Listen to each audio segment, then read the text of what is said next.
ইয়া আইয়ুহাল্লাযীনা আমানুত্তাকুল্লাহ ওয়া কুনু মা'আস সাদিকিন।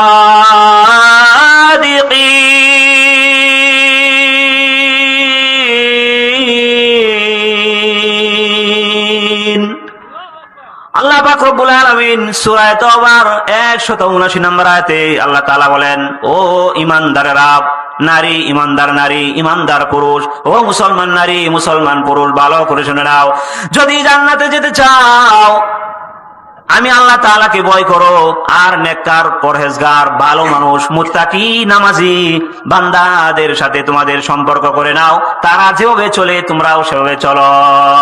বিশ্বনবী যেভাবে চলেছেন, সাহাবায়ে কেরাম যেভাবে জীবন যাপন করেছেন, তাদের পথ অনুসরণ করে যদি তোমরা চলতে পারো, দাখালাল জান্নাহ, আল্লাহর দরি জান্নাতের দরজা তোমাদের জন্য খুলে যাবে।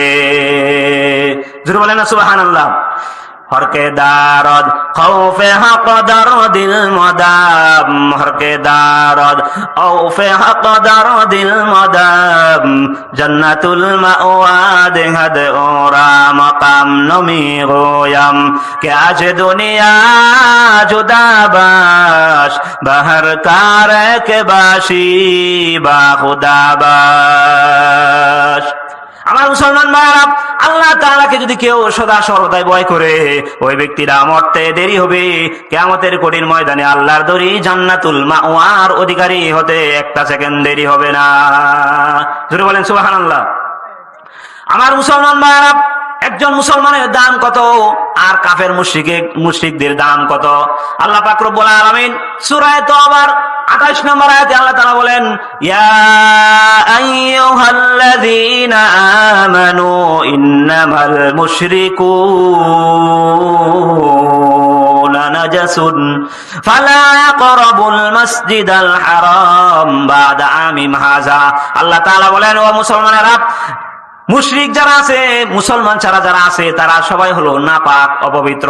তাদেরকে মসজিদের ভিতরে ঢুকতে দিও না, বাইতুল মুকাররমের মতো মসজিদের মধ্যে ঢুকতে দিও না, মদিনার মসজিদে ঢুকতে দিও না, কাবা শরীফের মধ্যে ঢুকতে দিও না, তারা হলো নাপাক। আমার মুসলমান ভাইরা, মুসলমানদেরকে আল্লাহ পাক রব্বুল আলামিন কত সুন্দর করে বলেছেন দেখেন। আল্লাহ তাআলা বলেন, ইন্নাল্লাযীনা আমানু ওয়া আমিলুস সালিহাত উলাইকা হুম খায়রুল বারিয়া। আল্লাহ তাআলা বলেন, শোনো, যারা ঈমান এনেছে, নেক আমল করেছে, মসজিদে যায় সেজদা দিয়েছে, আল্লাহ পাক রব্বুল আলামিন সার্টিফিকেট দিয়েছেন উলাইকা হুম খায়রুল বারিয়া। এই পৃথিবীতে যত সৃষ্টি আছে, সব চাইতে উৎকৃষ্ট উত্তম সৃষ্টি হলো মানুষ। ঈমানদার যারা মুসলমান, তাদেরকে আল্লাহ পাক রব্বুল আলামিন মর্যাদার অধিকারী করে দিয়েছেন। সৃষ্টির শ্রেষ্ঠ হলো তারা। আমার মুসলমান ভাইরা, এই পৃথিবীতে কত মানুষ জন্মগ্রহণ করেছে, চলাচল করছে, সবাইকে আল্লাহ তাআলা কি বলে নাই? উত্তম বলে নাই। সবাইকে আল্লাহ তাআলা সার্টিফিকেট দেয় নাই যে সৃষ্টির শ্রেষ্ঠ।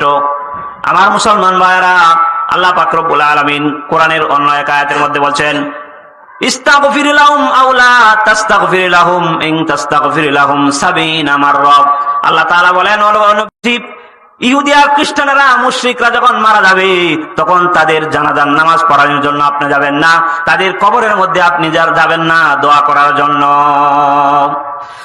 সহিহ বুখারীর বর্ণনায় এসেছে, এক ইহুদি মুশরিক মুনাফিক যখন মারা গেল, আব্দুল্লাহ ইবনে উবাই ইবনে সুলুল যখন মারা গেল, রাসূল সাল্লাল্লাহু আলাইহি ওয়াসাল্লাম তার জানাজার নামাজ পড়ানোর জন্য গেলেন।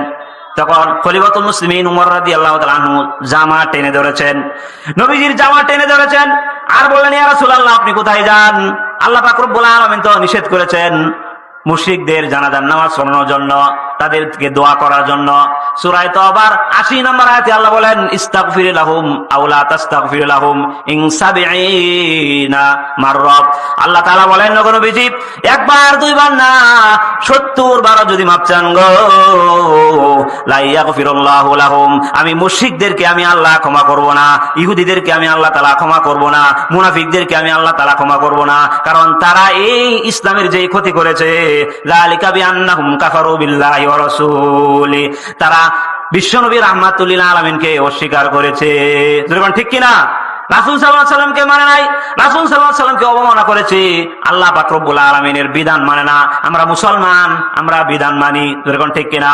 আমরা আল্লাহ তাআলার কথা অনুযায়ী চলি, আল্লাহর কোরআনের বিধান মেনে চলার জন্য চেষ্টা করি। আমার মুসলমান ভাইয়েরা, এই জন্য 5 ওয়াক্ত নামাজ আমাদের সঠিকভাবে আদায় করতে হবে। আমাদের সন্তানদেরকে ইসলামী শিক্ষায় শিক্ষিত করতে হবে। বাউতাবাজি করে কোনো মাপ পাওয়া যাবে না। আল্লাহ তাআলা বলেন, ওয়া মাকারু ওয়া মাকারাল্লাহ